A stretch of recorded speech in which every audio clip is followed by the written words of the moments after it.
Hello students, we are going to discuss what is called photoelectric effect. Photoelectric effect is that one when light of suitable wavelength or frequency falls on a photometal like alkali metals, that is lithium, sodium, potassium, cesium, etc. They will release electrons and the corresponding current is called photoelectric current. The photoelectric effect has got many applications, out of which some of the common daily what we observe is this particular calculator. This is being used by many of you students for your calculations. You observe here there are solar cells, the 4 solar cells that are available here are being used by the daylight, so that it will be powered into the calculator. And we will also see some photodiodes and phototransistors. There are a number of applications of photoelectric effect in the form of photodiode. This is a photodiode, and there is a phototransistor. This is the phototransistor. A photodiode or phototransistor are made in such a way that the semiconductor is being suitably doped, so that when little amount of light falls on the particular semiconductor, either a diode or a transistor, it will be activated to produce suitable amount of current, and consequently the circuit will be either switched on or switched off depending on the need. And these are being used in making relays work. The relays will be used in making the switches off or on when the street lights are automatically switched on or switched off by these photo relays. There these diodes and transistors are being used. Earlier applications of these photo cells, this is called photoemissive cell. A photoemissive cell is that one in which the light falls on the suitable photocathode, which is silver cathode, and this is an anode. They are connected with the help of this particular battery to a galvanometer, and the circuit is complete when it is connected like this. A quartz bulb is being used. The quartz is used as that one in which ultraviolet light as well as visible light both will fall on the photocathode. So, when the light falls on the photocathode, immediately that will produce some amount of current in the form of a current observed in the galvanometer G. The photoemissive cells are some of the very early ones. They are being used in the cinematography films, where the film has got the necessary pictures, as well as on the sides of the picture the sound is being dubbed there. If a film is shown, you will be able to observe the corresponding sound intensity, the intensity variations, along with that a line, and this light from that sound intensity line falls on this photoemissive cell, that will produce the corresponding sound, that is the dialogue or a particular song, whatever it is, that will be shown in the cinema. So, they were being used in the cinematography, and we are going to use such similar photoemissive cell in one of the experiments that we are going to do now and show the necessary results. Earlier type of photo cell applications were not sufficient to increase the value of the amount of light converted to electrical energy. Hence, they used for very low amount of light applications. The applications are something similar to light from stars which fall on a telescope, and the light is being sent to, directed and focused to what are called photo multiplier tubes. So, such light when falls on a photocathode is being diverted into the direction of what is called a diode. One is a diode, one does it multiplies, it doubles the amount of light falling on it. So, here one ray is falling on that and it will become 2, and the second diode these 2 rays falling will become 4, and the third diode these 4 rays falling on this will become 8. So, in this form the diodes suitably adjusted within a photo multiplier vacuum tube will increase one particular ray falling on that into the required number of amplified values and corresponding current, and that is being fed to the necessary equipment which measures the light that is coming from stars, which give various information, something similar to the types of elements that are observed in the stars and their energy state or ionization state and various other details. So, in this way the earlier telescopic observation is being helped by the photoelectric effect, which is supported by the in the form of photo multiplier tube. This particular visual that you are observing now is a direct application of photoelectric effect in the form of what is called photoelectric motor.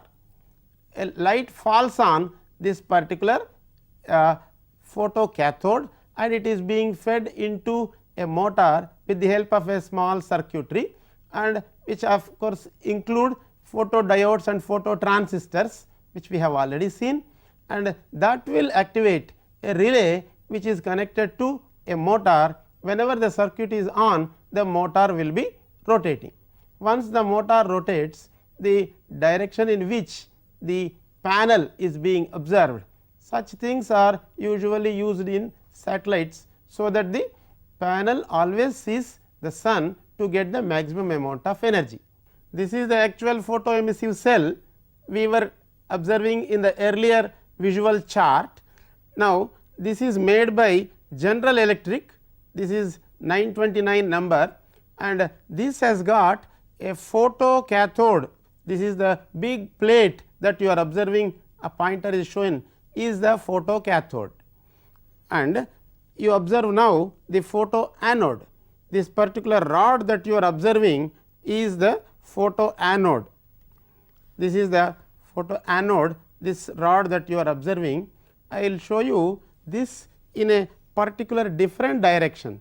You will be able to observe the photoanode now, this is the rod, and between these two these connections are being given and the suitable potential is applied and the amount of current also is being taken.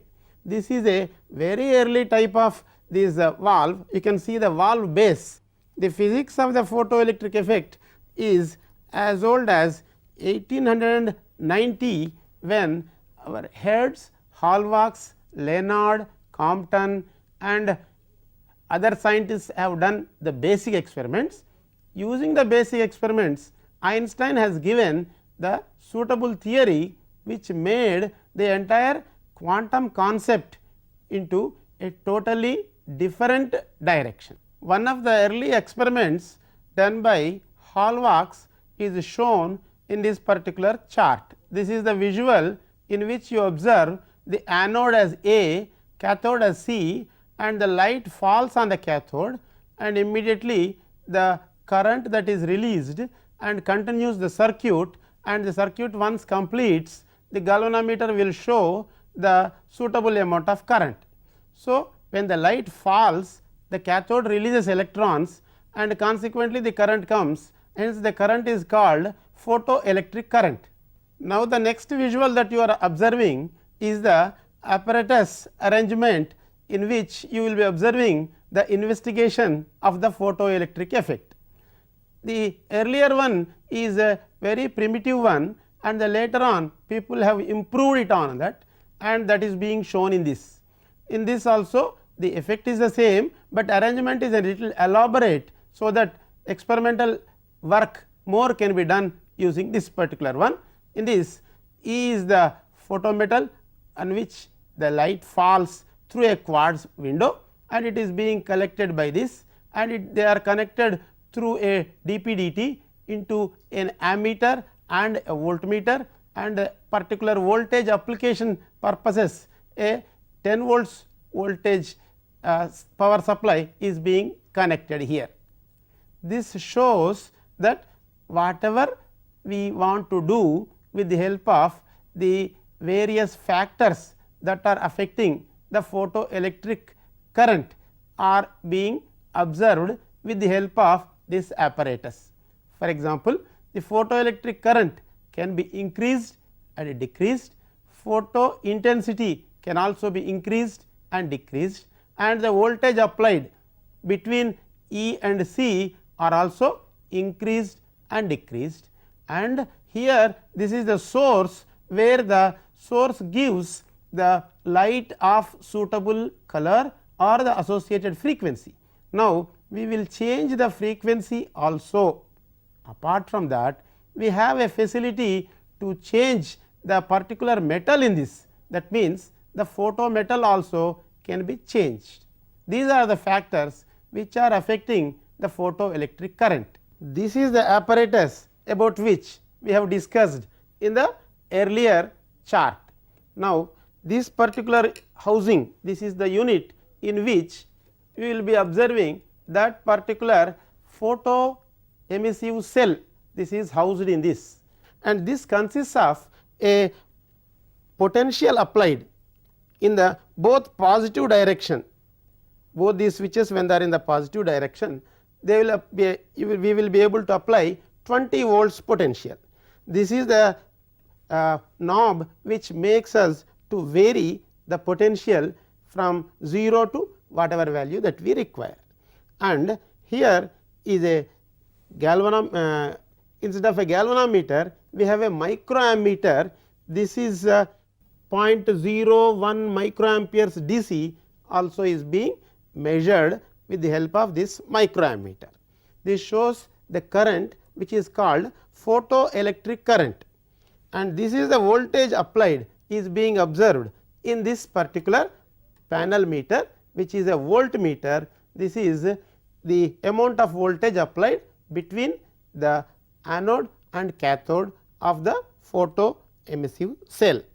These are the two knobs which are being connected to the galvanometer or the ammeter, microammeter. The amount of current being very small, so we are using microamperes. Here we have got a arrangement for a bulb. This bulb, when we switch on, we will observe the bulb switches on and the amount of light is directed towards a window. This window is being observed in this particular direction.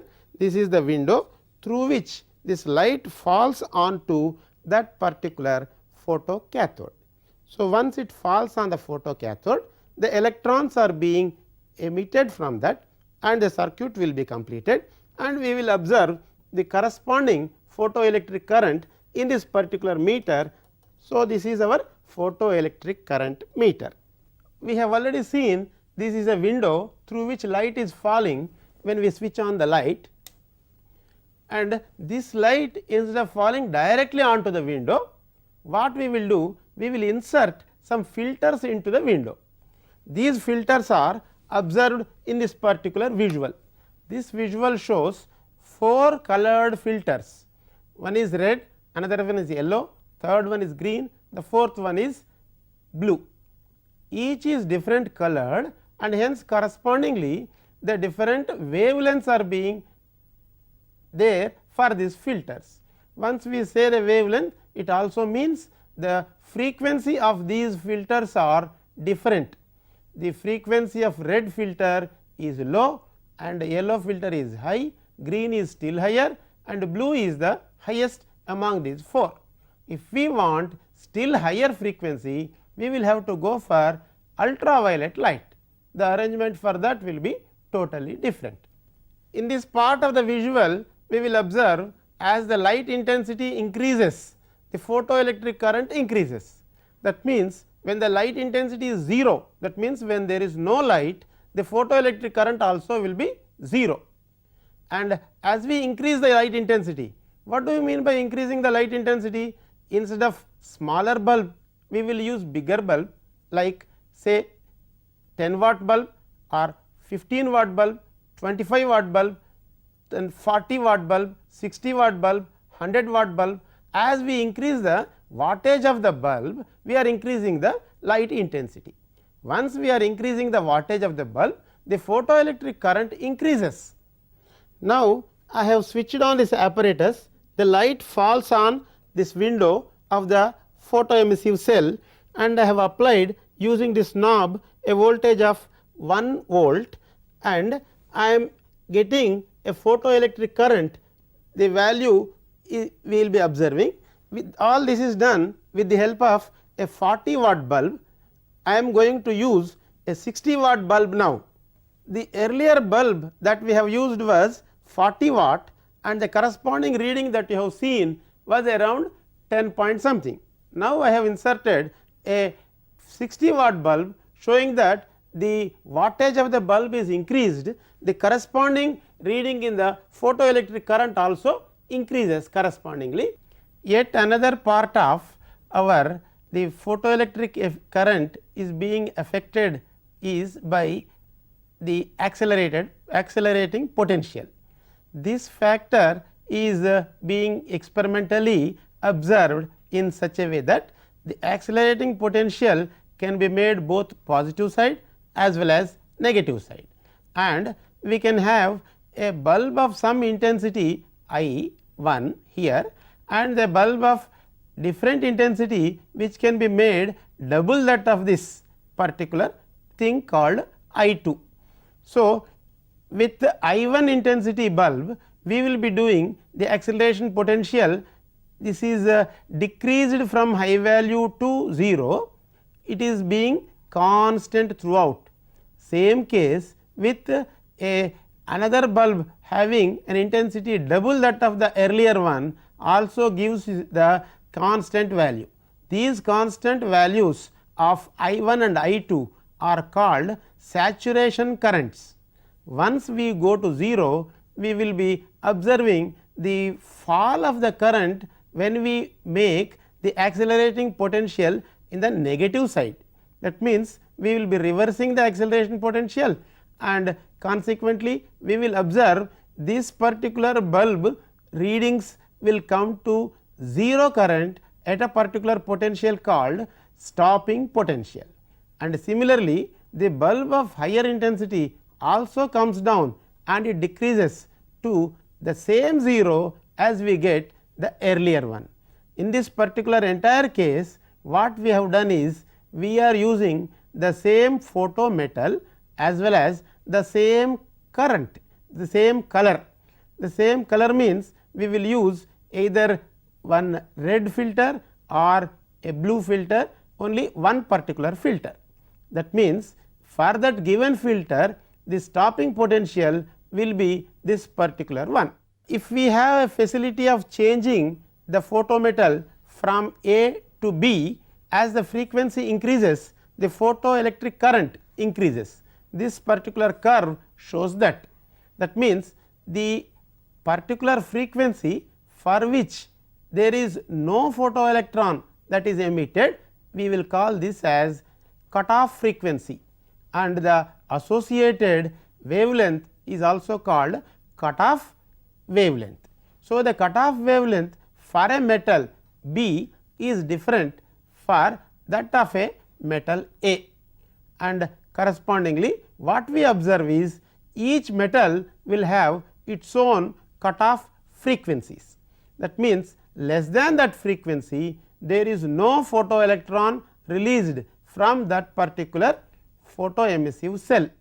Now, in this particular part of the experiment where we have a facility to vary the frequency and we have a facility to observe the stopping potential being changed. Now, that means, we are varying the various photo metals and corresponding cutoff frequencies and the corresponding stopping potentials. All these stopping potentials and their cutoff frequencies are being plotted here. This is the frequency. As the cutoff frequencies change, we will have the corresponding stopping potentials change. When we observe that this frequency changes means that corresponding energy is changing. This is being observed in such a way that this follows a straight line, and this straight line cuts the x axis here, and the extension of that on the y axis intercept is being observed as W 0 divided by the corresponding frequency nu. So, this W 0 is called the photoelectric work function. So, the photoelectric work function is that one which is the minimum amount of energy required for the electron to get released from that photometal. Now, in this next visual we will be observing an equation that is governing the half mv maximum square is the maximum kinetic energy. Where from we are getting this maximum kinetic energy? Because we are applying Hf, that is the amount of energy, that is the light that is falling on a photometal, and it is being observed that the part of this energy of this light is used in making the electron to come out of that metal, and that particular energy is called Hf0, that is the just sufficient energy, and the remaining, the difference between these two, the amount of energy of the electron coming out and the amount of total energy that we are observing is equal to the maximum kinetic energy. If m is the mass of that photoelectron, V maximum is the velocity of the maximum velocity of the photoelectron, we will observe this particular equation holds good, and this is equal to the value of the stopping potential that we are observing multiplied by Vs is the stopping potential, E is the charge of the electron, that is half mvx maximum square is equal to the E Vs, that is the amount of potential energy. This is the kinetic energy, this is the potential energy.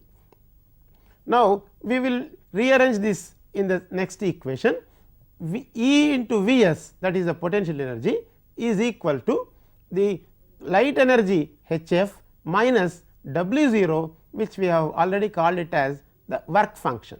Now, we will try to find out the stopping potential in this equation. Vs is equal to H by E into F minus H by E into W 0. We can compare this equation with our standard equation of a straight line, y is equal to mx minus c, where m is the slope of the equation. The slope of the equation m is equal to H by E. Now, once we are able to plot this curve, and the slope of the curve multiplied by charge of the electron will give us the Planck's constant called H.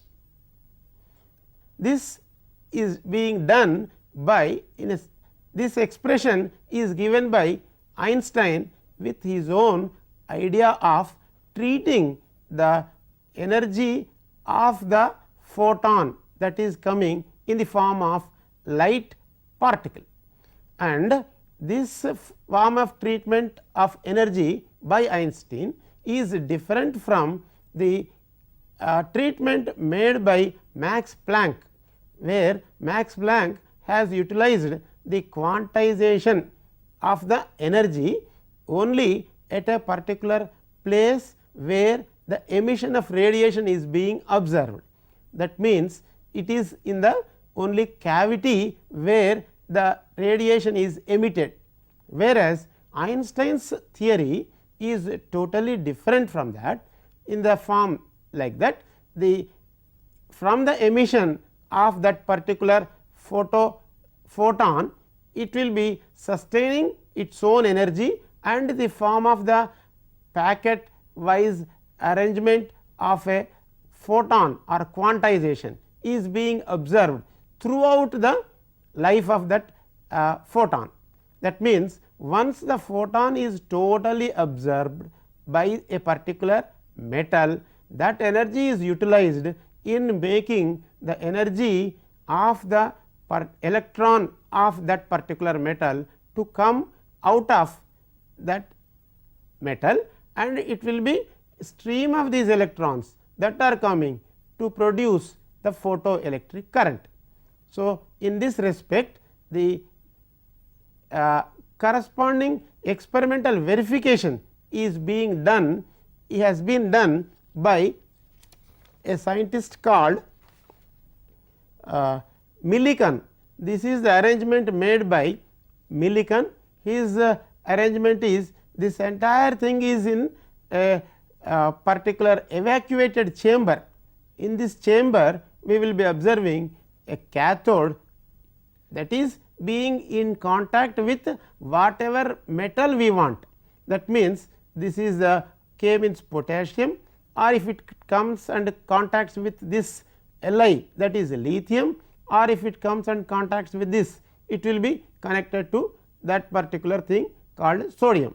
Now, this is an evacuated chamber and the radiation falls on this particular metal whichever we are interested in, and that is being once the electrons are released from these metals, it is being taken by the anode, and in the circuit we have got the galvanometer. Galvanometer shows the photoelectric current that is being adjusted in this. The suitable potentials are applied using this power supply and rheostat arrangement. Now, without taking out any of these things from the vacuum chamber, then arrangement has been made by Millikan in such a way that this drum can be rotated from outside using an electromagnet. So, this drum rotates and it is being brought a suitable photometal in the direction of the radiation that is falling on it, and this particular sharp arrangement is to clean the surface of that particular photometal. So, this is an excellent way of making arrangement in verifying Einstein's photoelectric theory, and immediately he found out the value of Planck's constant h. So, at one stroke in this experiment, Millikan has proved Einstein's theory as well as the Planck's constant also has come into this. So, with this immediately Max Planck also has been given a Nobel Prize, Einstein has been given a Nobel Prize, and correspondingly immediately afterwards and in the subsequent years Millikan richly deserved his Nobel Prize. మన ఈ ఉన్నత విద్యా కార్యక్రమాలపై మీ సందేహాలను, సలహాలను, అభిప్రాయాలను మాకు తెలియచేయండి. చిరునామా director audio visual production and research centre, doctor B R Ambedkar open university, professor G Ramreddy Marg, road number 46, Jubilee Hills, Hyderabad 500033.